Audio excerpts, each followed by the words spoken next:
Hi అండి, అంతా ఎలా ఉన్నారు? బాగున్నారా? నేను కూడా చాలా బాగున్నాను. మీరందరూ కూడా బాగుండాలని కోరుకుంటున్నాను. ఈరోజైతే నేను మరో మంచి వీడియోతో మీ ముందుకు వచ్చానండి. చూసారు కదా, రాతిండి పాత్రలకు బదులుగా స్టెయిన్లెస్ స్టీల్ పాత్రలు తీసుకున్నానండి. ఇవి స్టెయిన్లెస్ స్టీల్ ఏంటంటే హెవీ స్టీల్తో ఉంటాయి, మనకి లైఫ్ వారంటీ ఉంటుందన్నమాట.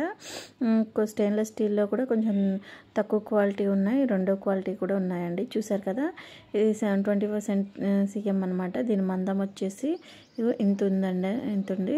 24 సైజు ఉంది. క్వాలిటీ స్టెయిన్లెస్ స్టీల్ అనమాట. ట్రిపుల్ లేయర్ స్టెయిన్లెస్ స్టీల్ అనమాట. చాలా అంటే చాలా బాగుంది. హెవీగా కూడా ఉంది. బౌల్ వచ్చేసి మనకి లైఫ్ వారంటీ ఇచ్చారనమాట.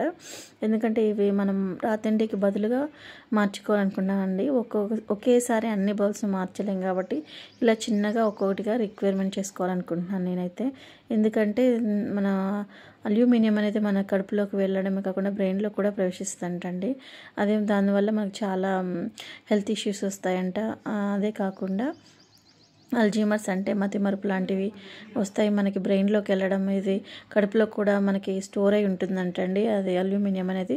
అందువల్లనే నేను మార్చాలని నేను డిసైడ్ అయ్యాను అనమాట. అందులో చింతపండు లాంటివి, టమాటా లాంటి పులుపు కూరలు ఉన్నప్పుడు ఇంకా మరీ ఎక్కువగా ఉంటుందంట అల్యూమినియం వాటిలలో. నేను తెలుసుకున్నాను కాబట్టి నేనైతే కొంచెం మార్పు చేసుకోవాలనుకున్నాను. అలా నా స్టీల్ పాత్రలు తీసుకున్నానండి. చూసారు కదా, చాలా మంచిగా ఉన్నాయి. ఇవి మనం స్టిక్కర్లు తీయాలంటే చాకులు పెట్టి గీకాల్సిన అవసరం లేదండి. ఎందుకంటే మనం స్టవ్ మీద కొంచెం పాన్ యాడ్ చేసామంటే ఎంత పెద్ద స్టిక్కర్స్ అయినా ఈజీగా వచ్చేస్తాయి. ఈ టిప్ కనుక మీకు నచ్చితే మీరు పాటించండి.